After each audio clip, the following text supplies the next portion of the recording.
Hey YouTube. So this is my commentary on Bad Girls Club episode 11, Knock Your Socks Off. Now, in the beginning of the episode, of course, it starts off with all of them heating up their tensions with Shanae. And then Shanae, feel like there's nothing she could do because you could see like Shanae's honestly, genuinely a good person. Like, she didn't want no beef with nobody. She was like, no, I'm not doing this. I'm not this. Like, she's not rah rah to say. And I respect it, like, because she know, like, that's where you gotta rest your head. If I know I gotta rest my head somewhere, I'm not gonna go starting altercations with people. Like, I'm in college. It makes no sense to sit there and start shit with a whole bunch of people, like, just 'cause they, like, looked at me the wrong way. I felt like they was killing my vibe. One, I look upset probably all the time, so I'll probably be that person that they be like killing my vibe, smile more. And I'd be like, I'm fine. This is me. Like, what happened? You don't like me? Then bye. There's so much people that I don't fuck with, and I'm okay because I don't need fake people in my life. I see why Shanae called them fake, but at the end of the day, they wasn't fake. I feel like they just don't know how to mesh with Shanice's personality. So since they already knew how to mesh with theirs, then they talked amongst themselves.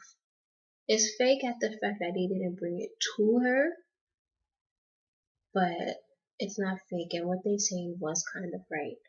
Now, one thing I will say is that Stephanie, if Gigi didn't jump in for you and Tiana, Shanae would have beat your ass because even when Gigi was pulling Shanae's hair and she gave you that little engine, whatever, Shanae was still getting her ass in. And she was focusing on you. So, I mean, like, at the end of the day, anybody can say whatever they want to say about Shanae, but Shanae held her own even while getting jumped. And kudos to Andrea, who really was like, oh, you guys stop and like pulling people off because like no one deserved. Well, I won't say no. No, actually, no one deserves to get jumped. I don't care. I believe in total fair ones, and if Stephanie told him to, yo, look, this is my fight. I want to get her. Then it would have been that. And if Shanae would have beat her ass, which I really do think she would have, then it would have to been that. And Stephanie would have had no one to blame but herself. And like Shanae, I wish when she leaves, she really leaves with more of a bang instead of just packing her stuff up and saying, no, I'm going. I hope she doesn't just do that. I hope she really like comes back and like, yo, let's go. Like, no, who jumped me? You line up right now. Let's go. Like Gigi, at first I liked her because she was from Brooklyn, and I felt like she held her own with Sarah. And now when I see it, I'm like, she really didn't because the only reason why things worked out for Gigi is because the rest of the house was actually starting to dislike Sarah also. So you come in and Sarah dislikes you. Everybody's automatically gonna go against what Sarah thinks because they don't like her. So if Sarah dislikes you, they're gonna like you. So that helped you in that sense. So when she came at you, you had other people that were already willing to jump in for you and do all these things to help you out and get your way in. Plus, she came in on like the first or second episode, so like she's a replacement, but she was kind of there from the beginning, so they know her. But I mean, Gigi, I'm from Brooklyn too, and where I'm from, I wouldn't jump in, even if it was my friend.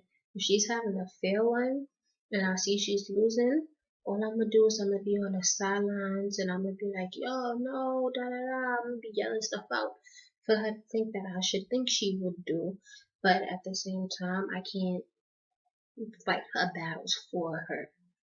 And the fact that they sit there and they obsess over one person And they all say, I don't fuck with Shanae, she's a Debbie Downer, she's this, she's that. If she's all of that and you don't fuck with her, why are you obsessing about her? If I don't care about somebody, if a person is an op or a person that I don't like, they're my enemy, they're the opposition, the opposite of me, like what I consider to be the opposite of me, then I'm not gonna care about what they do. I could see them every day in school. It'll be nothing. I have roommates that I don't like. Roommates that we live in the same suite, just different rooms. And I see them every day. We gotta share bathrooms, we gotta share the kitchen. And it's just like nothing. You'll ask a question if you need to. Or maybe not. So then you'll say hey if you want to. Or maybe not. Like, but it don't have to come to that. At the end of the day, it's supposed to be grown ass women. You're supposed to be bad girls. A bad girl's not gonna care about what the other person doing. You worry about yourself. Like, if you say you're there to work on yourself and like become a better person, then why sit there and feed all that negative energy into yourself? Like, y'all need someone to obsess over. Y'all need someone to be your obsession. Like, that's what y'all need. And that's what I'm convinced that. Because when it was it after it was Sarah, Janelle came and y'all started obsessing on Janelle and y'all judged her off of her picture. Just, ooh, she gonna be a problem. That was one. Then with the weave, that was two. Then like every little thing, it was the little thing she did that like shouldn't be such a big deal.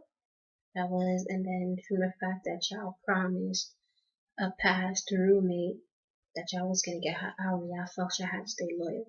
I respect the loyalty part, but I don't respect what y'all was doing. Cause at the end of the day, if y'all would have probably got to sit down and know Janelle, y'all probably would have been really cool with her. And then I don't understand how when Janelle was there, y'all all got along with Shanae, and the minute Janelle leaves, it was like, next target, and then y'all talked about we're getting the replacements out, like we're replacing replacements. Like, who cares? It doesn't matter. There's some replacements that should have been originals in my eyes. And there's some replacements that are even more worthy of title the bad girl than originals. And I see that in this episode. Like, to me, Jazz, Tiana, Steph, and Gigi, the crew that claims like they're the wolf pack and all this stuff or whatever, y'all are whack. And Benzie, from the fact that you're making Shanae get to you, you're whack. And like I understand, but I mean, Shanae is trying to stick it out, and I respect her for that. But I mean, I feel like she could handle herself, like when they try to come at her physically. But mentally, it's wearing her down because, like, in her head, she's like, what am I doing wrong? That all you people seem to not like me. And I feel like Shanae needs to realize, fuck what other people think. If you're you, then when people don't like you, then so be it.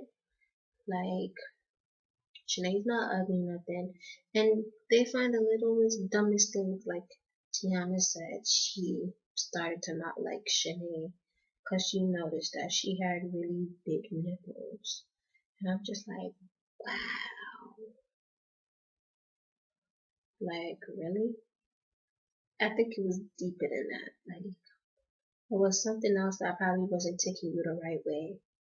And I mean, y'all, it's just so petty, and I'm so disappointed in the Bachelor's Club producers for like doing this and portraying it this way. Cause Shanae's not a punk. She just didn't want drama. But like, if you physically touch her, she's gonna come back.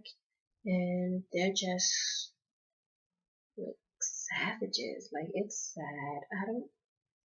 It's not a bad girls club at all. This is really whack and it's sad and I can't deal.